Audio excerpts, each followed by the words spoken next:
tujuan dan maksud kami ke sini. Sebelumnya perkenalan dulu kita. Perkenalkan, nama saya Niko Bagaskara.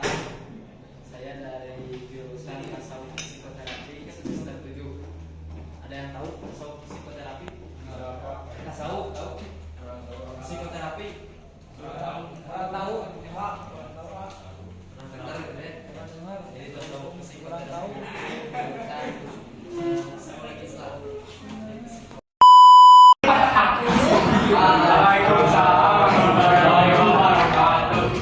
Ya, jadi tadi udah dibilang kan kita hari ini akan belajar tentang terapi MHT sebagai penerapan muhasabah untuk meningkatkan motivasi belajar.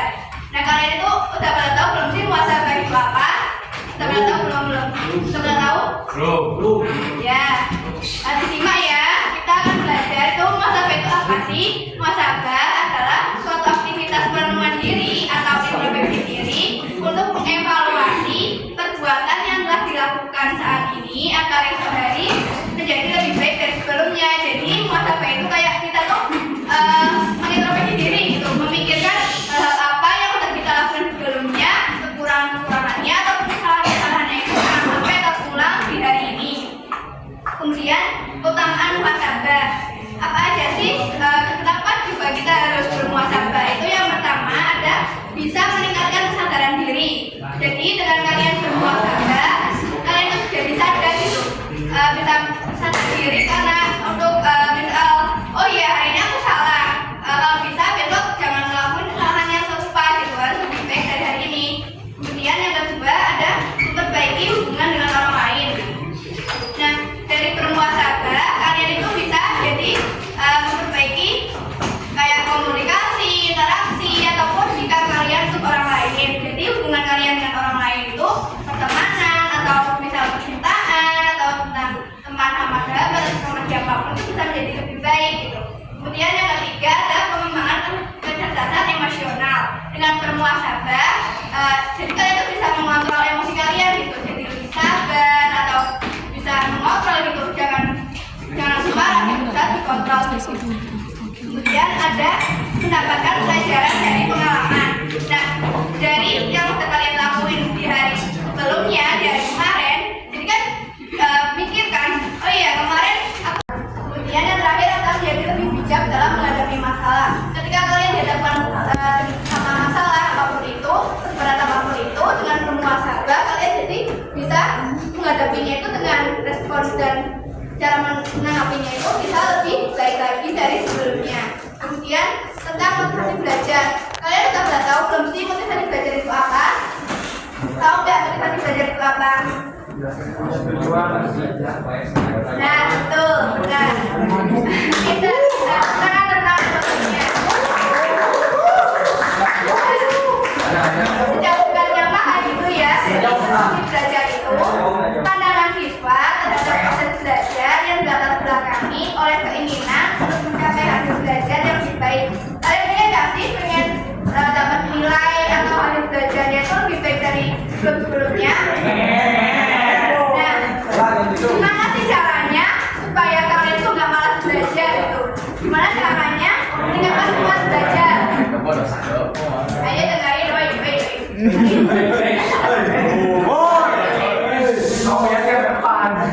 Ya, dengerin ya. Yang pertama, caranya itu menetapkan tujuan belajar yang jelas. Yang kedua, ciptakan lingkungan belajar yang nyaman. Yang ketiga, membuat jadwal belajar yang teratur. Yang keempat, ada memberi reward atau penghargaan untuk sesuatu yang bisa kita capai. Yang kelima, ada ambil istirahat yang teratur. Dan yang keenam, ada jaga kesehatan fisik dan mental.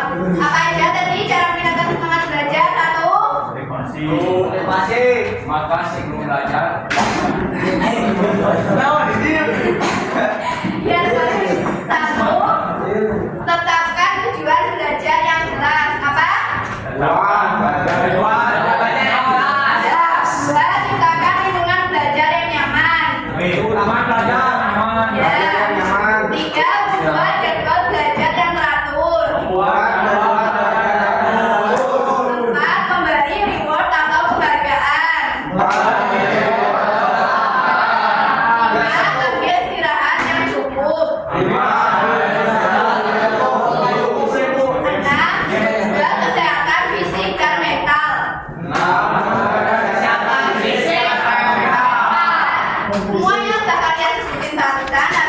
lakuin ketika kalian mau belajar supaya belajarnya jadi semangat, fokus, dan jadi rajin belajar ya. Jangan malas. Kemudian ada materi tentang terapi MHT. Kalian pernah dengar nggak sih MHT itu apa? Belum pernah dengar? Ya, jadi terapi MHT itu atau managing teknik adalah dua cara membangkitkan energi pikiran atau main energi melalui pemrograman pikiran yang secara langsung dapat mempengaruhi tubuh, pikiran, dan jiwa kita. Nah, pikiran itu tidak mengenal jarak dan bisa menembus waktu loh. Misal, saat ini kita ada di tempat ini ya, kita pasti bisa membayangkan kan kalau kita ada di pantai di mana, ya kan? Aku bilang, coba kalian bayangin kita ada di pantai. Pasti aku bayangkan suasana pantai di mana, desiran ombaknya, suara anginnya, sama tenangnya kita ada di pantai. Bisa kebayangkan? Ya, terus yang kedua itu pikiran itu bisa mempengaruhi citra diri. Maksudnya kalian pernah dengar atau baca quotes yang mengatakan manusia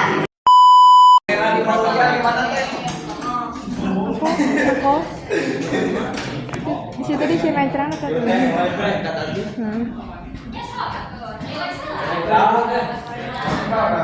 kuliah bisa sambil kerja kan, jadi ngerjainnya siang. part time. Mulai deh. Oke.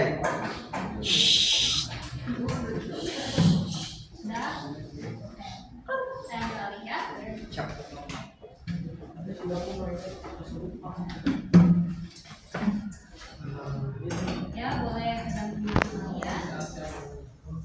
Pejamkan matanya.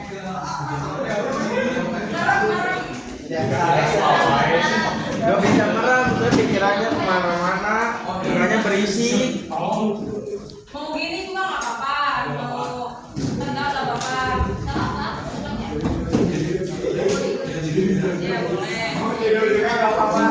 Posisikan. Nyaman posisi. Nyamannya kayak gimana? Katanya merem, dan ada juga merem. Rekam ke video. Tapi jangan tidur.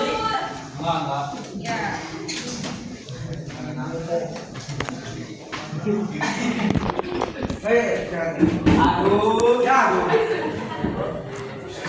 Posisikan diri kalian senyaman mungkin. Pejamkan mata.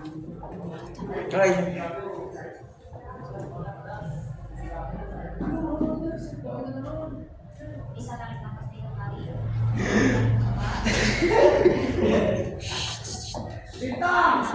Serius.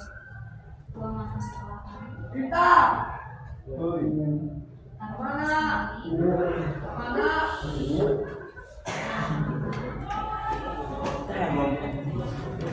Tarik nafas kembali. Buang nafas.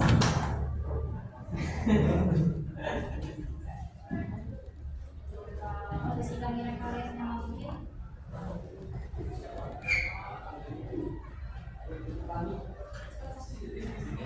Posisikan dirinya senyaman mungkin.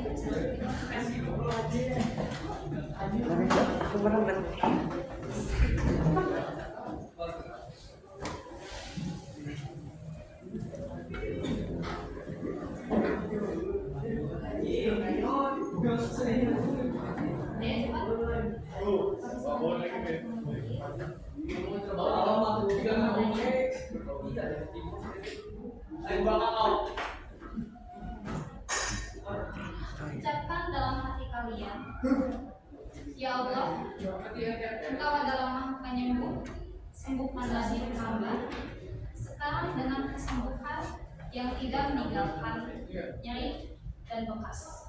Amin. Ucapkan dalam hati, Bismillahirrahmanirrahim. Relax, tenang, pasrahkan pada diri kamu. Relax.